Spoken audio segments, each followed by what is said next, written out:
오늘 하나님 주신 말씀은 빌립보서 1장 7절부터 11절 말씀입니다. 신약성경 317쪽 빌립보서 1장 7절부터 11절 말씀.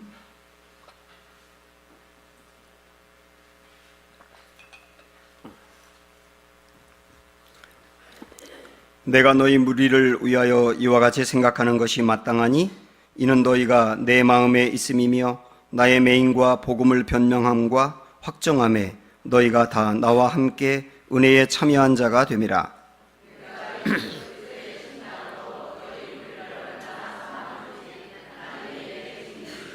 내가 기도하노라. 너희 사랑을 지식과 모든 총명으로 점점 더 풍성하게 하사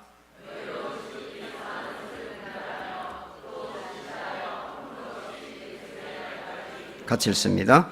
예수 그리스도로 말미암아 의의 열매가 가득하여 하나님의 영광과 찬송이 되기를 원하노라. 아멘. 얼마 전에 제가 군목으로 사역을 할 때부터 연락이 되었던 한 집사님으로부터 전화를 받았습니다. 이 집사님은 지금 부산에 살고 있거든요. 이 집사님이 큰아들이 고등학교 1학년인데 그 아이 때문에 고민이 생겼다는 거예요. 이 집사님은 젊은 시절에 사실은 사기 결혼을 당해서 두 아이를 낳고 살다가 결국 남편이 또 바람을 피고 그러면서 헤어지게 됐어요. 두 아이를 정말 죽을 고생하면서 키웠습니다. 이 아이들이 잘 자랐는데 3년 전에 재혼을 했고요. 근데 고등학교 1학년이 되면서 큰아이가 학교를 가지 않겠다고 한다는 겁니다. 그 부산에 있는 사실 공부를 가장 많이 시키는 학교인데 이 아이가 거기에 적응을 못한 거예요. 그래서 학교를 그만두고 검정고시를 본 다음에 부사관 시험을 보겠다 그런답니다. 그래서 이 엄마는 학교를 그만둔다는 게 도저히 있을 수 없는 일이기 때문에 절대로 안 된다고 말렸고, 이 아이는 못 가겠다고 하고, 그러다 보니까 아침마다 전쟁이 일어나는 겁니다. 근데 나중에 학교의 보건 선생님이 전화를 해서 이 아이가 아무래도 좀 이상하니까 병원에 가서 정신과에 가서 검사를 좀 받아라 하고 갔더니 이 아이가 불안 증세가 너무나 심하고 격한 스트레스 때문에 굉장히 어려운 상황이라는 거예요. 그래서 그 말을 듣고 계속 학교를 가라고 해야 되는가 말아야 되는가라고 하는 고민에 빠졌고, 저한테 전화해서 목사님 이럴 때는 어떻게 해야 됩니까?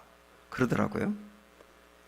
제가 전문가가 아니기 때문에 청소년 아이들을 둔 엄마들과 상담을 좀 깊게 잘하는 권사님이 계셔서 그분하고 연결을 해드렸어요.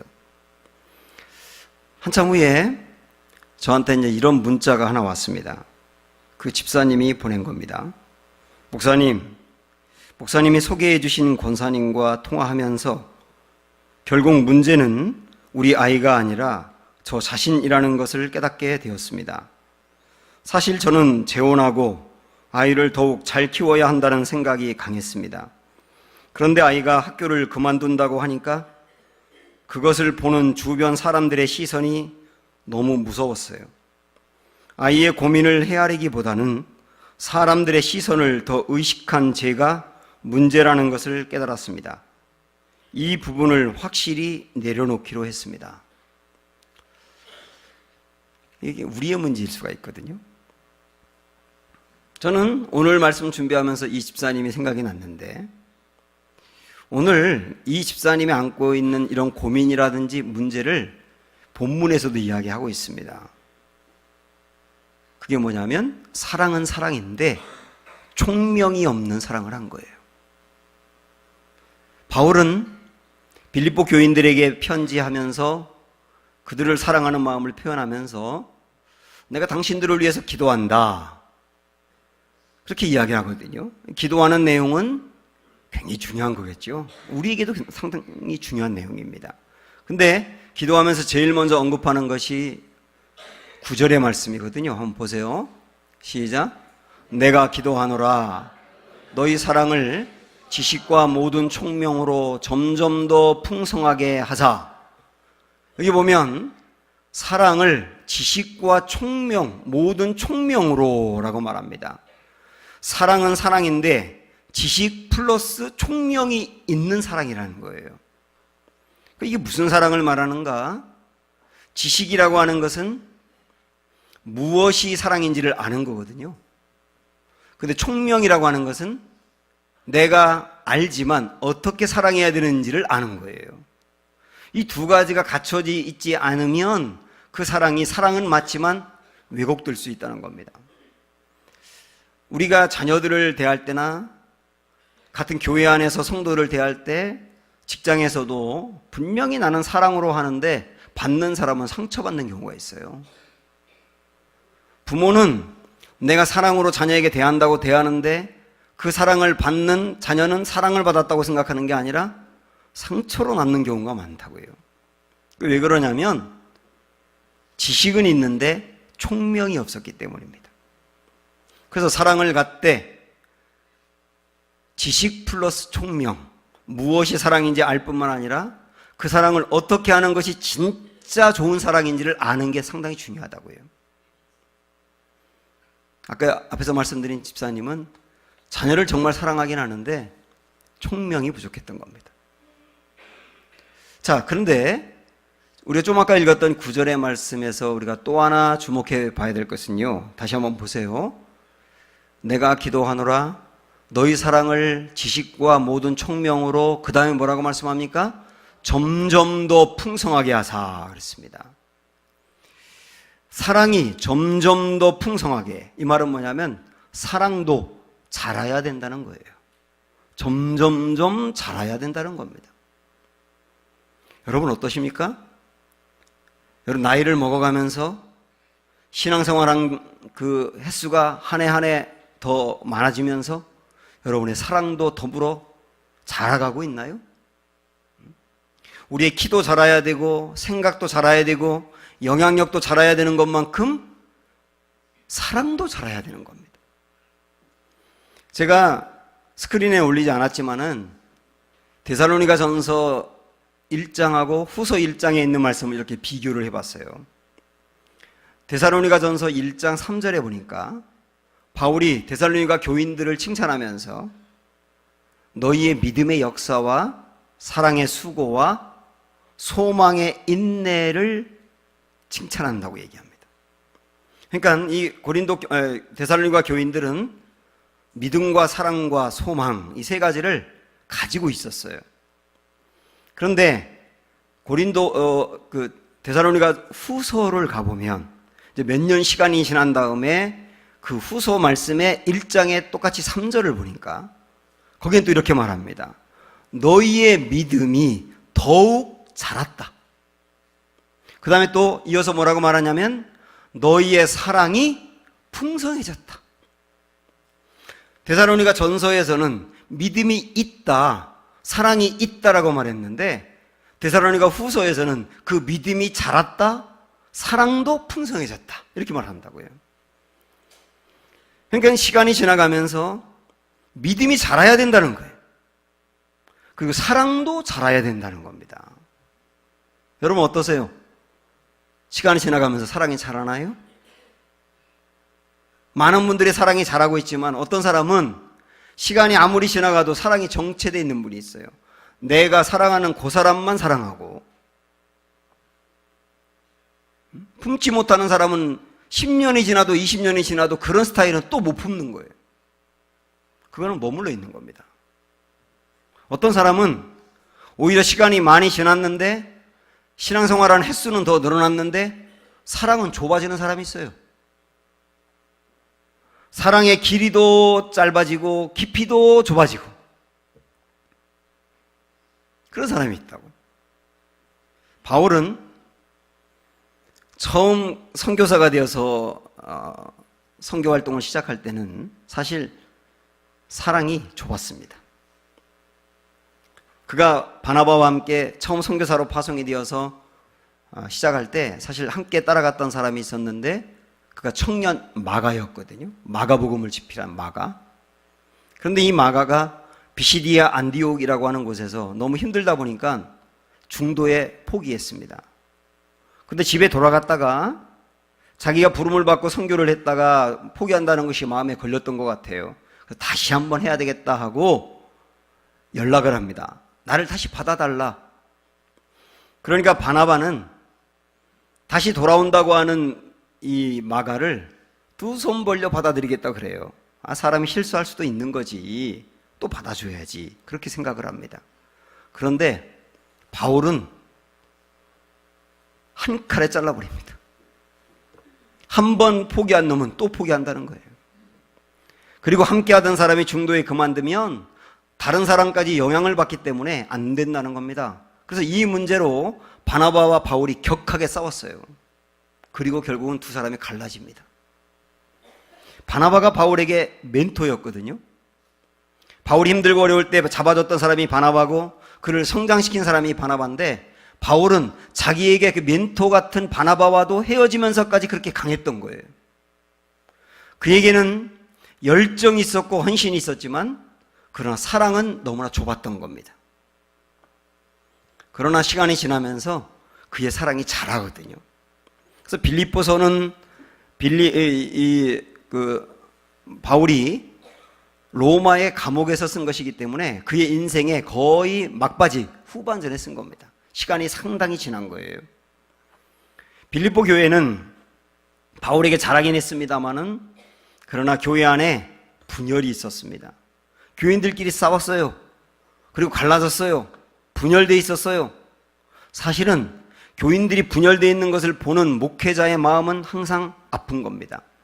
그리고 화가 나는 거예요. 자기가 개척하고 세웠던 교회인 빌립보 교회가 갈라져서 싸우는 것을 볼 때 바울의 마음은 화가 났을 거예요. 그런데 빌립보서의 말씀을 보면 그렇게 허물있고 문제가 많은 빌립보 교인들을 품는 내용이 쭉 나옵니다. 그 내용 중에 하나가 오늘 7절 8절이거든요. 자, 한번 보세요. 시작.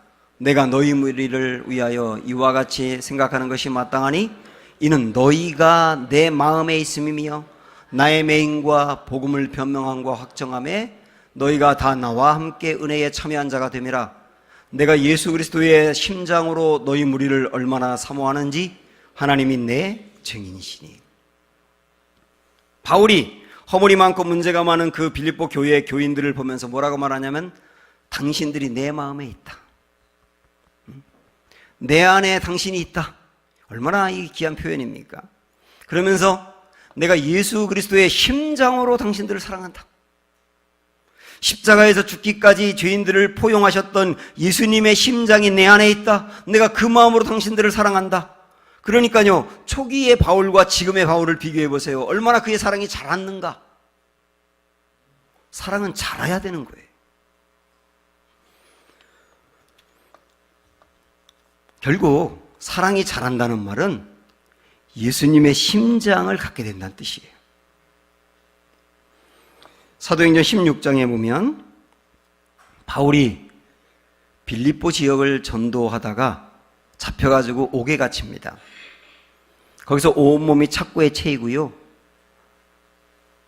꽁꽁 묶인 채로 고통을 당했어요. 그런데 하나님이 천사를 보내서 그의 몸을 풀어주고 옥문을 열어줍니다. 그래서 탈출할 길이 생긴 거예요. 그러면 바울은 얼른 도망가야 되거든요. 근데 도망가지 않고 그냥 남아있습니다. 왜냐하면 자기를 지키던 간수 때문이에요.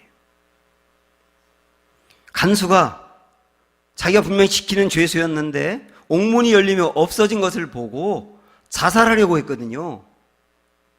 만약에 바울이 옥문이 열리자마자 그냥 도망갔으면 이 간수는 자살하고 끝났을 거예요. 그런데 바울은 도망가야 되지만 그 간수를 두고 갈 수가 없는 거예요. 자살하려고 하는 그 사람을 말리고 그 사람과 대화를 하면서 복음을 전합니다. 그 사람은 바울과의 대화를 통하여 예수님을 만나게 돼요. 이때 그 유명한 말씀, 주 예수를 믿으라 그리하면 너와 내 집이 구원을 받으리라, 이 말씀이 거기 나오거든요. 그러면서 그는 거기서 구원을 받고 자기의 가족도 구원을 받으면서 빌립보 교회가 시작이 됩니다. 여기서 여러분 바울의 이 예수님의 심장을 보세요. 나 살기 위해서 간수를 두고 갈 수도 있어요. 그러나 내가 그냥 가면 간수는 자살할 걸 생각하니까 그를 살리기 위해서 위험한데도 남아있었던 예수님의 심장을 보시라고요. 그게 사랑이 자란 겁니다. 저는 우리의 사랑도 갈수록 자라기를 축복합니다. 이 사랑이 자라게 되면 어떻게 되느냐 하면 분별력이 생깁니다.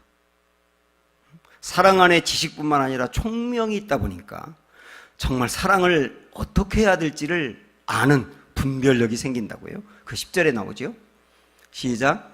너희로 지극히 선한 것을 분별하며 또 진실하여 허물 없이 그리스도의 날까지 이루고 지극히 선한 것을 분별한다 그랬어요.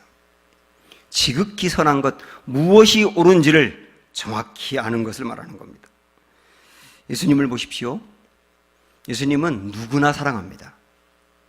그런데 분별력을 가지고 사랑을 해요. 예수님의 제자 중에 베드로 같은 사람은 다혈질이거든요. 여러분 주변에도 다혈질이 있지 않습니까? 푸룩 하면서 화를 내는 사람. 그런 사람들은 잘못됐을 때 꾸중하고 혼내면 더 망가져요. 예수님은 다혈질인 베드로가 예수님을 모른다고 부인하고 난 다음에 부활하고 난 다음에 만났지 않습니까? 그를 꾸중함으로 고치려고 하는 게 아니고 오히려 그를 위하여 음식을 차려놓고 이리 와서 먹으라고, 그런 다음에 너가 날 사랑하냐고 물어보고, 그래서 나도 너를 사랑한다고 얘기하고, 그러는 과정을 통하여 베드로의 마음이 바뀌지 않습니까? 이게 분별력 있는 사랑이라니까요. 그런데 우리 예수님이 바리새인 같은 사람들을 대할 때는 달랐어요. 바리새인들은 자기의가 강하고 교만하고 자기 신앙적으로 문제가 전혀 없다고 생각을 하고, 그래서 다른 사람들을 볼 때 자꾸 정죄하고 비판합니다. 이런 사람들을 예수님은 어떻게 대하느냐 하면 이 독사의 자식들아 그러면서 욕을 해요. 깜짝 놀랄 정도로. 그들을 만나기만 하면 주님은 꾸중을 하고 책망합니다. 왜 그런지 아세요? 자기가 잘났다고 생각을 하고 자기에게 별 문제가 없다고 생각을 하고 다른 사람을 비판하기 좋아하는 사람은 꾸중해야 바뀌는 거예요. 그게 분별력 있는 사랑이라고. 근데 세리 같은 사람, 죄를 많이 진 세리 같은 사람은 또 다르게 대합니다. 세리 같은 사람은 그가 정말 죄인인지를 본인이 고백을 할 때 우리 주님은 한없이 넓은 따뜻한 사랑으로 품어줍니다. 그래야 죄인들이 변하거든요. 이런 것들을 뭐라고 말하냐면 분별력 있는 사랑이라 그래요. 이렇게 내 사랑에 지식과 총명이 있고 그러면서 사랑이 자라가서 분별력 있는 사랑을 하게 되면 11절의 결과가 나오는 겁니다. 11절이 뭐냐면 예수 그리스도로 말미암아 의의 열매가 가득하다는 거예요. 그런 사랑을 가지고 나아가는 사람에게는 의의 열매가 가득하다. 그를 통하여 의로운 열매들이 주렁주렁 맺힌다는 겁니다. 사랑하는 여러분, 우리 모두 그렇게 되기를 소망하십시오. 그런데 제가 지금까지 이 바울이 전한 사랑을 어떻게 해야 되는지, 분별력 있는 사랑과 사랑이 자라가야 된다는 것, 그러다 보면 의의 열매를 맺는 사람이 된다는 것, 이런 얘기를 말씀드렸는데, 근데 예수님이 이 바울이 말씀한 9절부터 11절까지 해서 여러분 주목해 보셔야 될 것이 있어요. 여기 보면 바울이 여러분의 사랑에 지식과 총명이 있어야 합니다. 분별력 있는 사랑을 하려고 노력하세요. 의의 열매를 맺도록 애써야 합니다. 이렇게 말씀하지 않았어요. 노력하라고 말하지 않았어요. 오히려 뭐라고 말씀하고 있냐면 9절 맨 앞에 보면 이렇게 시작을 합니다. 내가 기도하노라. 그런 사람이 되게 해달라고 기도한다는 거예요. 그런 사람이 되라라고 말한 게 아니라 그런 사람이 되게 해달라고 기도한다는 거예요. 오늘 우리에게도 말씀하는 겁니다. 그런 사람이 되려고 노력해라가 아니라 그런 사람이 되도록 기도하라는 거예요. 그래서 11절에 가보면 의의 열매를 이야기하면서 이렇게 시작하잖아요. 예수 그리스도로 말미암아라고 되어 있어요. 예수 그리스도로 말미암아 우리가 의의 열매를 맺는 것은 예수 그리스도를 통하여 예수님이 도와주셔야만 가능하다 그 얘기예요. 그러니까 여러분 이거 잘 보세요. 신앙생활 하면서 바르게 살려고 좋은 일을 많이 하려고 애쓰는 사람이 있어요. 교회에서도 헌신하고 섬기려고 애쓰는 사람이 있다고요. 아름다운 모습입니다만은, 그러나 우리 주님의 말씀은 뭔지 아세요? 우리가 애쓰고 힘쓰는 것으로는 오늘 9절부터 11절까지 말씀하는 단계에 못 나간다는 거예요. 절대로. 교회에서도 나의 힘과 나의 노력으로 애쓰고 힘쓰는 사람이 애쓰고 힘쓰다가 실족하고 넘어지는 일을 많이 봐요. 우리가 마음이 온전하지 못하고 불의하기 때문에 어떤 일을 만나면 격해지거든요. 그래서 애쓰고 힘쓰는 것으로 9절부터 11절까지 단계 가지 못한다. 그래서 말씀하는 게 뭡니까? 기도하라는 거예요. 오늘 기도가 얼마나 우리에게 귀한 것인지 조금 더 깊게 들어가 볼까요?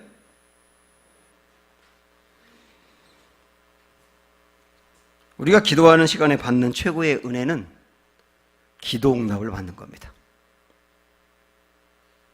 저도 우리 교우들을 위해서 요즘 기도하는데, 요즘 유독 이렇게 매주마다 정말 중요한 기도 제목이 응답됐다고 이렇게 연락 오는 분들의 이야기를 들으면서 저는 정말 행복해요. 엊그제도 우리 교회 집사님 중에 공무원 시험을 놓고 그동안에 계속 준비해 왔는데 딱 한 명 뽑는 공무원 시험에 최종 합격하셨어요. 저한테 문자를 보냈더라고. 목사님 합격했어요. 얼마나 기뻤는지 몰라요. 기도의 최고의 선물은 응답받는 거예요. 그런데 그것만이 아닙니다. 기도의 놀라운 은혜가 또 하나 뭔지 아세요? 내 생각이 바뀌는 거예요. 노벨상과 비견되는 종교인들이 받는 노벨상 같은 것을 템플턴 상이라고 합니다. 템플턴이라고 하는 사람이 투자가였는데 굉장히 많은 돈을 벌고 그 모든 돈을 다 기탁을 했거든요. 그래서 앞으로 매해마다 세계적으로 유명한 종교인들에게 이 상을 주어라. 그래가지고 지금까지 계속 받고 있습니다. 우리나라에서는 한경직 목사님이 받으셨어요. 근데 이 템플턴은 아침에 일어나면 제일 먼저 하는 일은 항상 기도였습니다. 그리고 중요한 투자를 앞두고도 항상 기도하고 시작을 했어요. 그래서 템플턴은 기도의 사람이에요. 그 템플턴이 기도에 대해서 뭐라고 말했는지 한번 들어보십시오. 내가 기도한다고 반드시 다 응답되는 것은 아닙니다. 사실 나는 응답받기 위해서도 기도하지만 더 중요한 목적이 있습니다. 기도할 때 나는 세상과 단절을 경험합니다. 이 부분을 생각해 보세요. 기도할 때 세상과 단절을 경험합니다. 그 말은 뭐냐면 기도할 때 세상을 떠나서 하나님의 생각을 듣는 시간이라 그 얘기예요. 이어서 그리고 또한 기도할 때 힘이 하나로 모아지는 것을 느낍니다. 기도할 때 집중력이 생긴다는 거예요. 내가 해야 될 일에 대하여 집중력이 생기고, 또 이어서 또한 기도할 때 내가 해야 할 일과 하지 말아야 될 일을 구분하게 됩니다. 지극히 선한 것이 무엇인지 분별하게 된다는 거예요. 기도하면 정말 내 인생에서 중요한 것이 무엇인지를 알거든요. 그래서 기도하다 보면 이건 버려도 되겠구나. 기도하다 보면 이것은 내 평생도록 붙들고 가야 되겠구나. 기도하다 보면 이 사람은 거리를 두고 만나야 되겠구나. 기도하다 보면 이 사람은 정말 평생 내 동역자로 삼아야 되겠구나.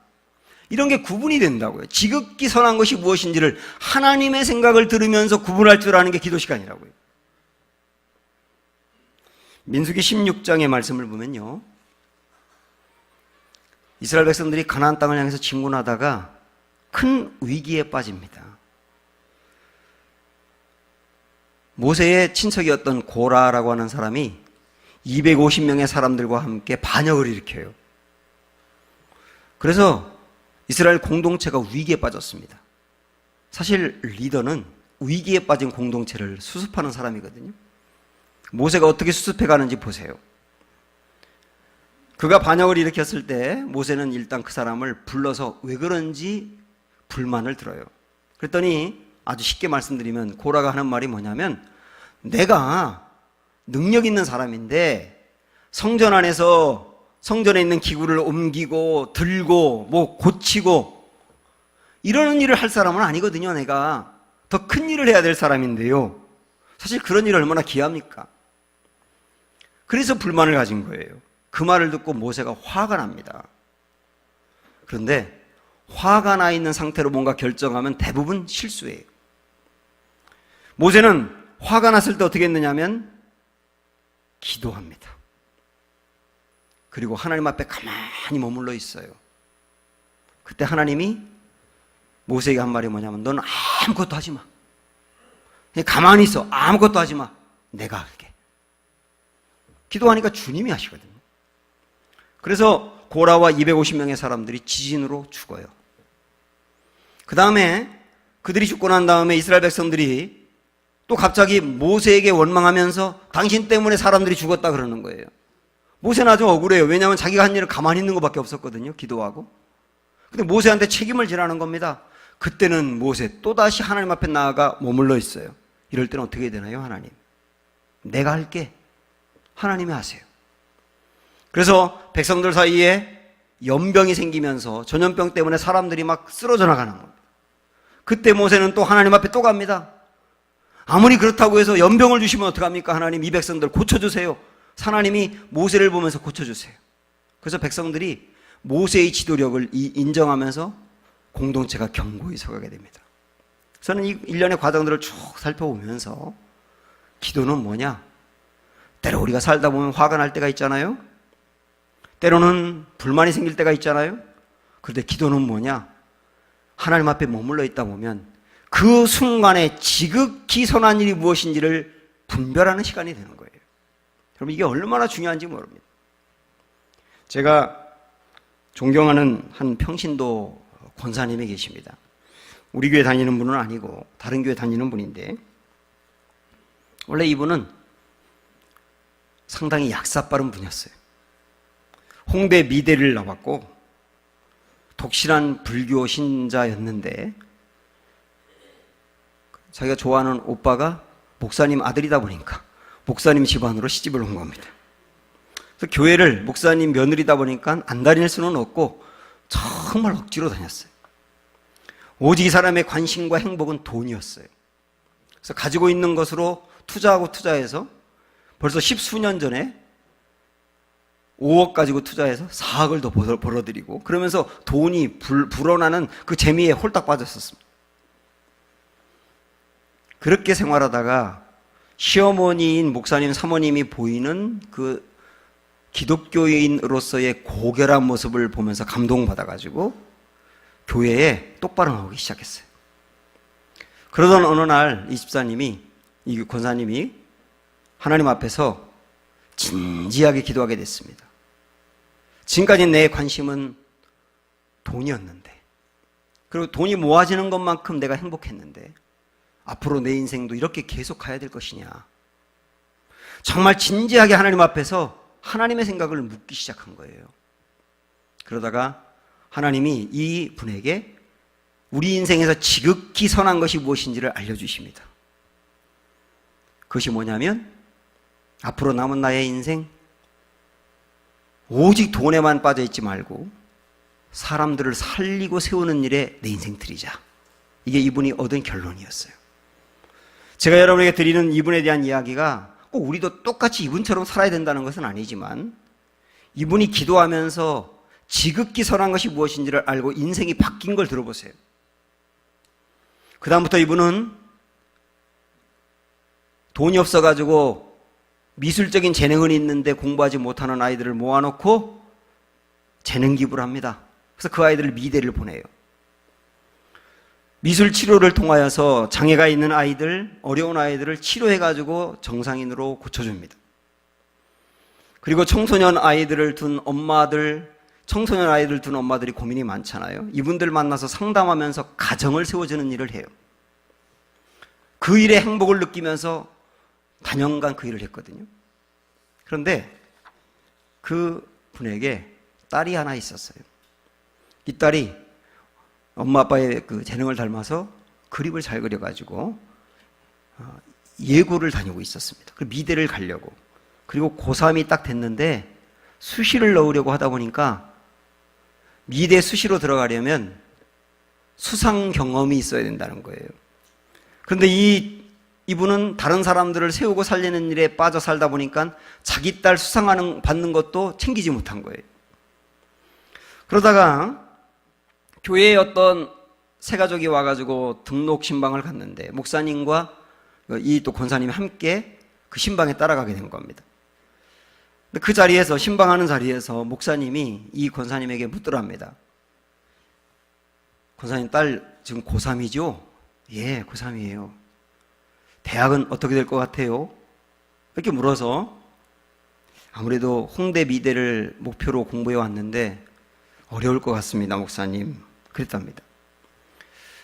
그런데 공교롭게도 그날 신방받는 새가족도 딸이 고3이었답니다.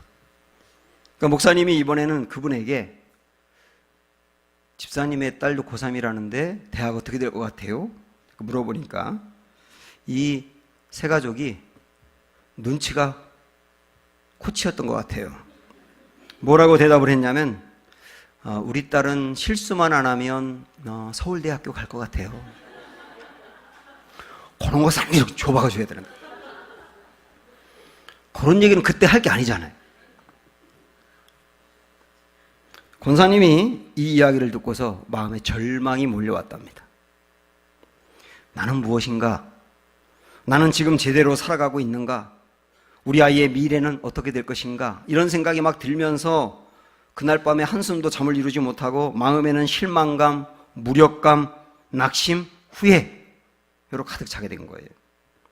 마음이 너무 답답해서 친한 친구를 찾아갔답니다. 그에게 그동안에 있었던 이야기를 쭉 하면서 뭐라고 얘기했냐면 나는 지금까지 잘못 살아왔나 봐. 나는 하나님의 나라와 그 의를 구하면 이 모든 것을 더한다고 하셨기 때문에 정말 나는 지금까지 하나님의 의를 구하는 일을 위해서 달려왔는데 근데 그 결과가 이거잖아. 당장 내 딸 대학 가는 문제부터 문제고 내 딸이 수시에 합격하더라도 나는 내 딸 등록금도 준비가 안 돼 있어. 나 이제부터 다르게 살까 봐. 친구에게 그렇게 말하는 거예요. 근데 이 친구는 이 권사님이 아름답게 살아가는 모습을 보고 신앙생활을 시작했고 믿음이 좋아졌거든요. 그 친구가 이제 권사님에게 이렇게 대답을 했습니다. 너는 지금까지 아주 잘 살아왔어. 내가 나를 변화시켰어. 너 때문에 내가 예수님을 바로 알게 되었잖아. 지금도 너 때문에 얼마나 많은 가정이 살아나고 있니? 불행했던 아이들에게 얼마나 많이 소망을 주었니? 그리고 내 딸 학비 걱정은 하지 마. 내가 내 딸 학비를 위해서 적금을 들고 있어. 내가 너한테 받은 사랑에 비하면 아무것도 아니야. 잠시 흔들리던 이 집사님은 지금도 계속 사람을 살리는 일을 하고 있습니다. 사실은 제가 서두에서 얘기했던 부산의 그 집사님을 연결해 준 분도 이분이에요, 제가. 그리고 그 딸은 지금 아주 잘 되고 있어요. 하나님은 우리에게 우리 인생에서 지극히 선한 것이 무엇인지를 분별할 수 있는 도구를 주셨어요.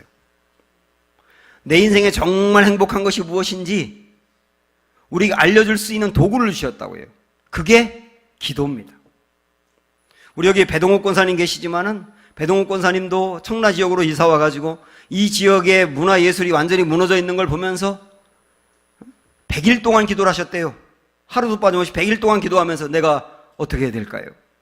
그때 하나님이 연세도 드셨고 건강도 안 좋고 그런데 당신이 물질을 다 내놓으면서 이 청라 지역에 문화예술을 세워야 되겠다라고 결단하게 됐다는 거예요. 그게 뭐냐면 하나님이 지극히 선한 것이 무엇이냐 우리 인생에 지극히 선하게 내 인생에 살아야 될 것이 무엇인지를 기도 시간에 알려준 거예요. 사랑하는 여러분, 기도하다 보면 하나님의 생각을 듣게 됩니다. 하나님이 기뻐하는 하나님의 생각을 아는 시간입니다.